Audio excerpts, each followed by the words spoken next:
హర్యానాలో కాంగ్రెస్ ఆప్ పొత్తులు చర్చలు విఫలమయ్యాయి. ఆమ్ ఆద్మీ పార్టీ హర్యానా అధ్యక్షుడు అఫీషియల్గా ప్రకటించాడు. హర్యానాలో కాంగ్రెస్ ఆప్ల మధ్య పొత్తు ఆకాంక్షిస్తూ రాహుల్ గాంధీ ప్రకటన చేశాక రెండు పార్టీల రాష్ట్ర విభాగాలు సీట్ల సర్దుబాటుపై చర్చలు మొదలుపెట్టాయి. పొత్తుకు ఇన్ ప్రిన్సిపల్గా అగ్రీ అయినప్పటికీ కూడా అల్టిమేట్గా the devil lies in the detail అంటారు. సీట్ల ఎంపికలో ఇష్యూస్ వచ్చాయి. ఆమ్ ఆద్మీ పార్టీ కనీసం 10 సీట్లైనా ఇవ్వాలని పట్టిందని వార్తలు వస్తున్నాయి. కాంగ్రెస్ పార్టీ 7 వరకు ఇవ్వటానికి సిద్ధపడింది.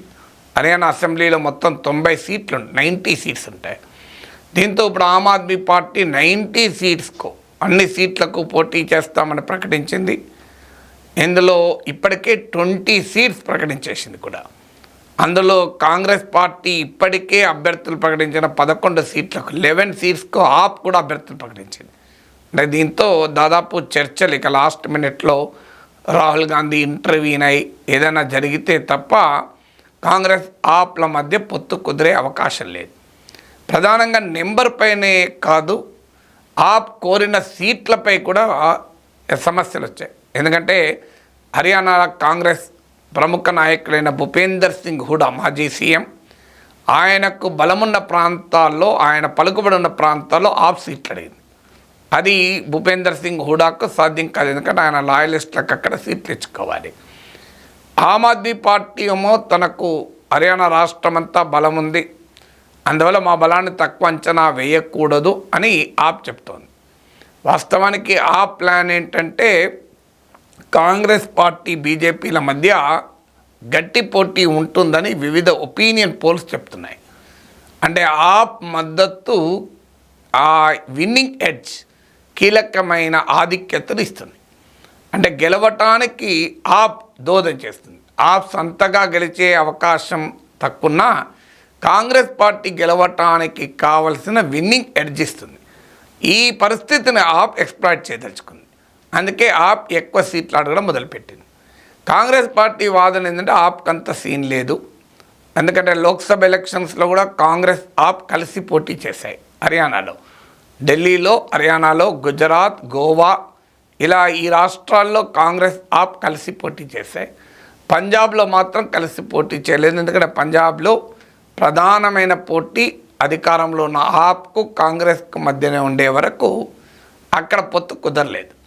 సో ఇక్కడ కుదిరిన హర్యానాలో 10 లోక్సభ సీట్స్ ఉంటే కాంగ్రెస్ 9 సీట్స్ పోటీ చేసి 5 గెలుచుకుంది.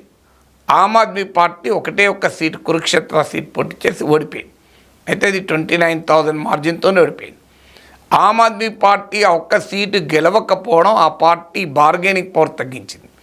కాంగ్రెస్ వాదన ఏంటంటే విన్నబిలిటీ ముఖ్యము, ఇప్పుడు గెలిచే అవకాశం ఉంది, బీజేపీ పట్ల తీవ్ర వ్యతిరేకత ఉంది, కాంగ్రెస్ ఇంప్రూవ్ అయింది, జాట్స్ ఓటర్లు బీజేపీ నుంచి దూరమయ్యారు, ఈవెన్ ఓబీసీ ఓటర్లో కూడా వ్యతిరేకత పెరిగింది, అందువల్ల ఇప్పుడు ఓడించడం సులభము అనేది కాంగ్రెస్ ఆలోచన. ఎందుకంటే లాస్ట్ లోక్సభ ఎలక్షన్స్లో 2019లో బీజేపీకి 58% ఓట్లు వచ్చాయి, 10కి 10 సీట్లు గెలుచుకుంది. 2014లో 10 out of 10 గెలుచుకుంది, 2019లో 10 out of 10 గెలుచుకుంది. కానీ ఈసారి 2024 లోక్సభ ఎలక్షన్స్లో సగానికి సగం సీట్లు బీజేపీ ఓడిపోయింది. ఓటింగ్ శాతం కూడా 36% పడిపోయింది. ఇక అసెంబ్లీ ఎలక్షన్స్కి వచ్చే వరకు ఇంకా తగ్గుతుంది అనేది కాంగ్రెస్ వాదన. ఎందుకంటే 2019 లోక్సభ ఎలక్షన్స్లో 58% ఓటింగ్ తెచ్చుకున్న బీజేపీకి కొద్ది నెలల్లోనే వచ్చిన అసెంబ్లీ ఎన్నికల్లో 36% వచ్చింది, అంటే 22% ఓటింగ్ కోల్పోయింది. ఈసారి అసెంబ్లీ ఎన్నికల్లో వచ్చిన ఓటింగ్ మాత్రమే తెచ్చుకోలేదు, అంటే లోక్సభ ఎన్నికలతో పోలిస్తే మళ్ళీ అసెంబ్లీ ఎన్నికలకు వచ్చేసరికి ఇంకా తగ్గుతుంది అనేది కాంగ్రెస్ నమ్మకం. అంటే రైతుల వ్యతిరేకత ఉంది, ప్రభుత్వం పట్ల అసంతృప్తి ఉంది, అగ్నివీర్ స్కీమ్స్ లాంటివి బీజేపీ పట్ల తీవ్ర వ్యతిరేకతను పెంచింది, రెస్లర్స్ నిరసనలు ఒక సమస్యగా మారింది.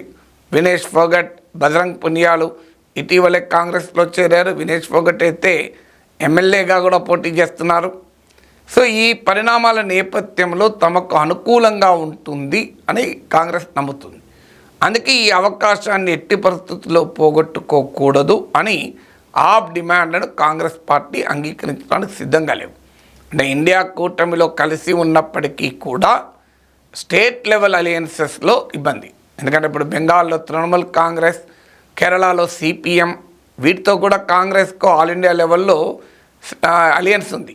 కానీ ఆయా స్టేట్స్లో మాత్రం స్టేట్ స్పెసిఫిక్ ఫ్యాక్టర్స్ ముందుకు వస్తాయి. అందువైతే రాహుల్ గాంధీ కోరింది ఏంటంటే 2024లో ఏర్పడిన ఈ ఇండియా కూటమి అలయన్స్ రాష్ట్రాల ఎన్నికలకు కూడా కంటిన్యూ చేసి 2029 వరకు వెళ్ళి బీజేపీని ఓడించాలన్నది రాహుల్ గాంధీ విజన్. కానీ ప్రాక్టికల్గా స్టేట్ లెవెల్ సిచ్యువేషన్స్ వల్ల కాంగ్రెస్ ఆప్ల మధ్య పొత్తు కుదరలేదు అని వార్తలు వస్తున్నాయి.